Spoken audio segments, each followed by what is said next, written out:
வணக்கம். அக்யூஸ்ட் ஒரு குற்றவாளியினுடைய கதை அப்படிங்கிற மாதிரி தான் கெஸ் பண்ணிட்டு அப்படி தான் உள்ளே வந்தேன். அப்புறம் அது குற்றவாளி குற்றம் பண்ணாத ஒருத்தன் குற்றவாளி ஆயிருக்கான் அப்படிங்கிற மாதிரி ஃபர்ஸ்ட் ஹாஃப் போயிட்டு இருந்தது. அதுக்கப்புறம் செகண்ட் ஹாஃபில் ஏகப்பட்ட ட்விஸ்டோட அவனுடைய லவ் ஸ்டோரி அப்படிங்கிறது உள்ளே வந்தது. அதுக்கப்புறம் கதையில் மேலும் மேலும் மேலும் மேலும் நிறைய ட்விஸ்ட்டு, அது உண்மையிலேயே கெஸ் பண்ண முடியாத அளவுக்கு போயிட்டு இருந்தது.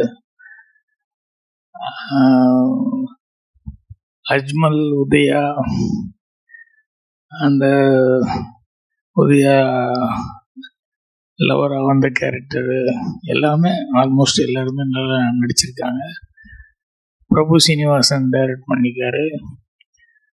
இதில் செகண்ட் ஹாஃபு தான் அவ்வளோ விறுவிறுப்பாக போயிட்டு இருந்தது. ஃபர்ஸ்ட் ஹாஃபு ஒரு நார்மலான ஒரு படம் மாதிரியே போயிட்டு இருந்தது. டக்குன்னு இன்டர்வல் வந்துருச்சு அப்படின்னு. ஆனால் இன்டர்வலுக்கு அப்புறம் தான் நிறைய கதை ஸ்க்ரீன் பிள்ளைல ட்விஸ்ட் அப்படிங்கிற மாதிரி நிறைய கதை இருக்கு. ஸோ கெஸ் பண்ண முடியாத அளவுக்கு ஒரு டிஃப்ரெண்ட்டாக கதை பண்ணிக்காரு. இது சொல்ல ஆரம்பிக்கிறது தான் அந்த ட்விஸ்ட்டுகள்லாம் சொன்னால் பார்க்குற இன்ட்ரெஸ்ட் போயிடும். அதனால் படமாக பார்க்குறவங்களுக்கு தான் அது பார்க்கும்போது ரொம்ப இன்ட்ரெஸ்டாக இருக்கும். ஸோ உதயா, அஜ்மல், பிரபு சீனிவாசன் நடித்தவங்க எல்லாத்துக்குமே என்னுடைய வாழ்த்துக்களை சொல்லிக்கிறேன்.